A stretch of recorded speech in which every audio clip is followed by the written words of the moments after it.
Ang atong unang pagbasa naghisgot og kaalam nga Diosnon og kaalam nga tawhanon.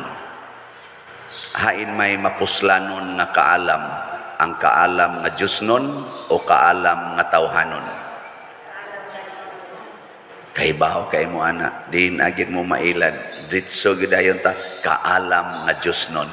Mao gini atong kwan. Pero hay may nindot sundon ang kaalam nga Diosnon o kaalam nga tawhanon. Kamo unsa mo inyong kasagaran gisunod? Tawhanon nga kaalam o Diosnon nga kaalam? Gahapon na ako'y appointment, wa ko kalahos kay akong giestimitan og 1 hour. Sus, 1 hour pa lang, diha ramis traffic. Perti man yung traffic eh. Sugod na manggong klase, face to face. Hinaturay yun sa mga anak, hinuwatay pa, perti trafika. Mao dahil to. Nga naman nga, perti marundaghana, ng eskwela. Usahay, hasulon ra ba din ang pari, no? Daghan kay padagsuwat kay mangayo para mga notebook, mga ballpen, ana. Nako ako naman hinoy gipangayuan mo magani koy anak, ana, no? Papalit pag mga laptop, ana, no? Na arbataroy scam sa laptop. Unya, mao na kana ganing portig yung daghanang mga eskwela haron makakuha og kaalam. Pero kanang atong gianha sa eskwelahan, gitawag nag tawhanon nga kaalam. Di gani na nato butangan og Diosnon nga kaalam, pulos na way kapuslanan. Pulos way kapuslanan. Na karon ay naas agriculture, na scam. Karon sa deep ed ba na kadtong namalit og mga laptop na gasigi naghearing sa Senado, gasigi sa hearing sa DA. Dito gyapon Senado. Napanay daghan nga madiskubrihan nganong naa man ning mga scam nganong ni amaning corruption ang naghimo ani ang mga maalamon nga tao kana bang mga highly educated nga mga tao makinaadmanon og maalamon maro og profesional.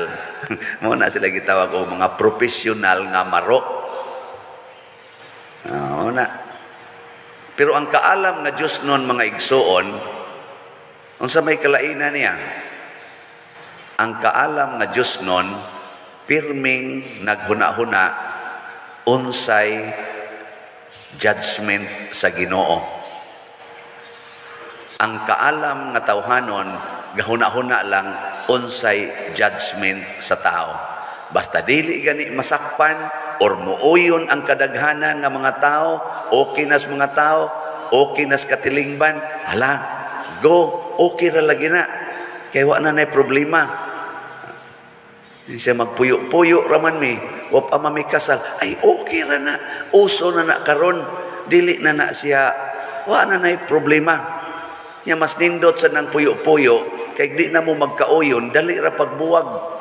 Kaya kung magpakasal mo, gasto pa kaayo. Kanya inigbuwag ninyo, mo file na san mo og declaration of nullity, dugay pa kayo mahuman, hasol kay istanan. Di ba, mahuman ano? Nga, pulos man milaki. Nga, we love each other man. Ay, okay na. Okay na. Kaya wa na'y musupak, wa na'y manaway. Siya kami, pulos masan may babae. Samot na nang okay. So niya kami pari magmadri, ay okay yapon na, okay na.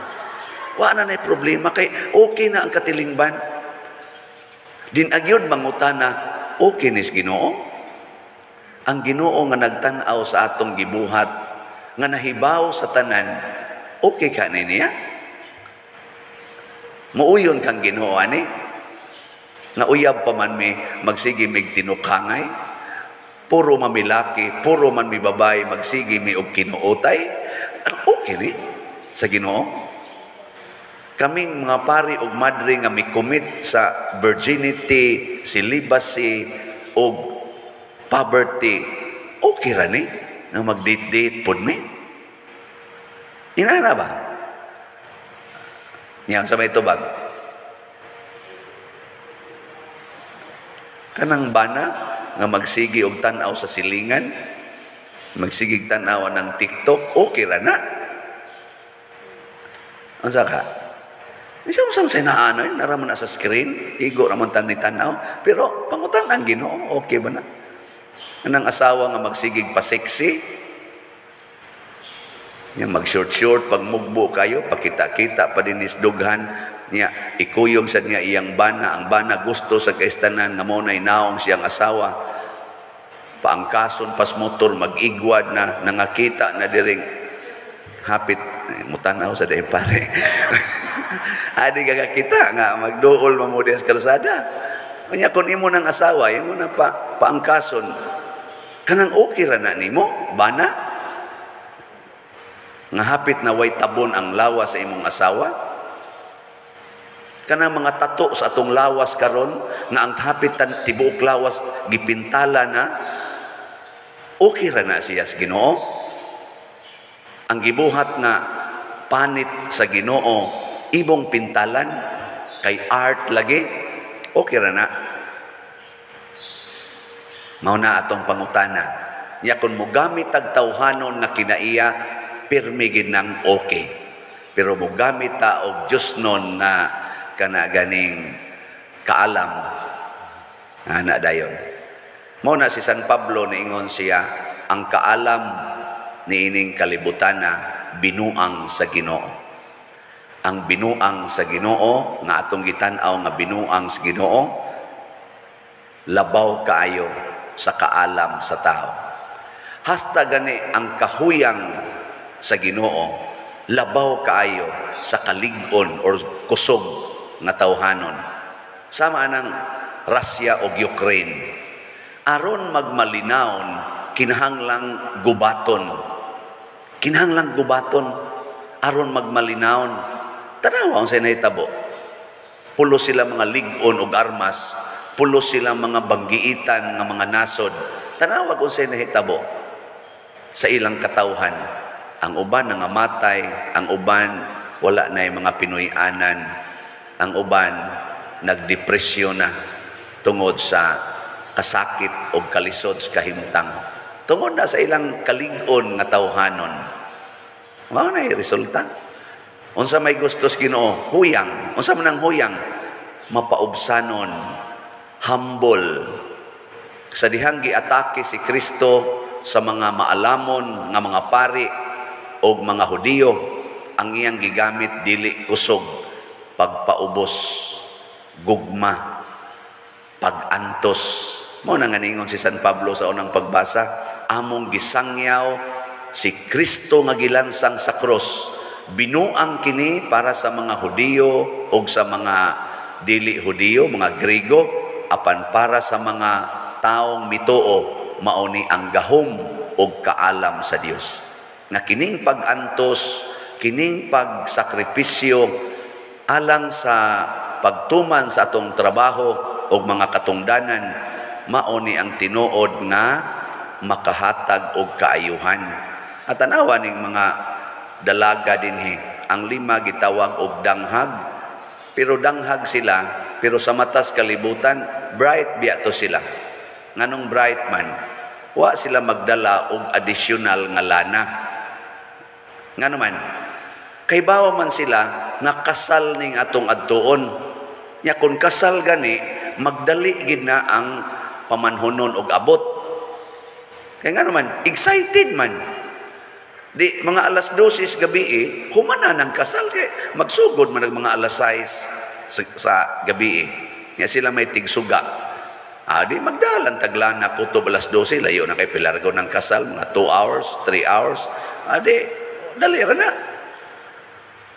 Uy, ang katong mga maalamon nga mga dalaga nagantos og additional nga mga galon sa lana plus pagid sa ilang suga. Gikataw-an ting ito siya na naglisod-lisod ang mga animal ay wagi pagkabugo yun.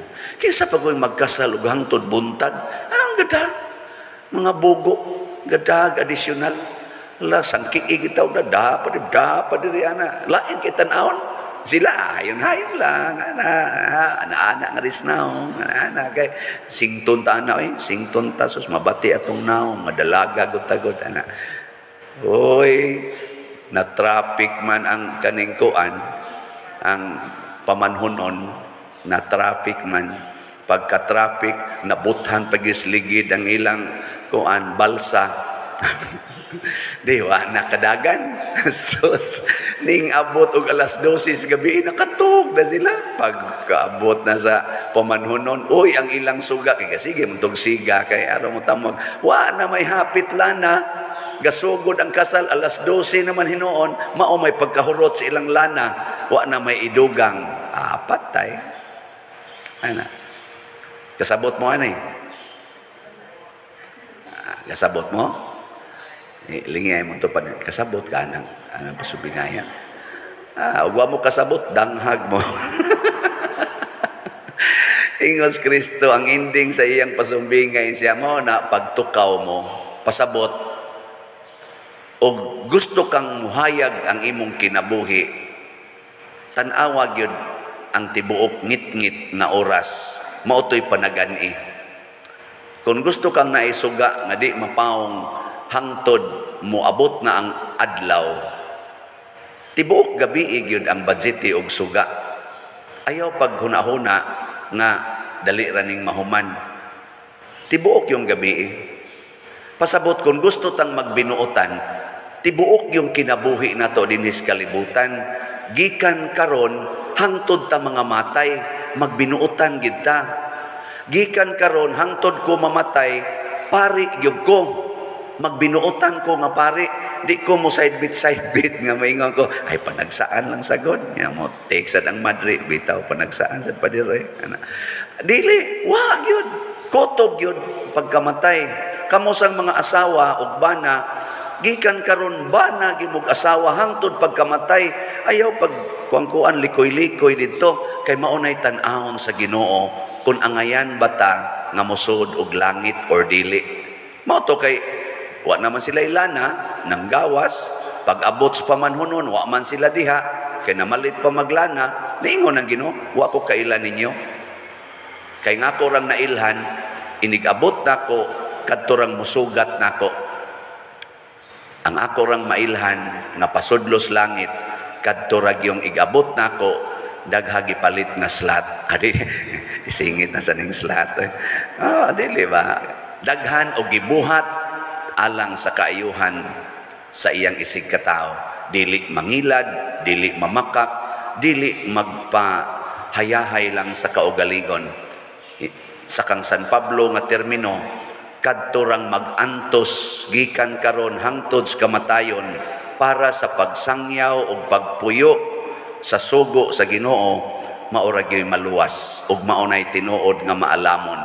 Maunay tinuod nga maghatag og kalambuan sa atong kinabuhi.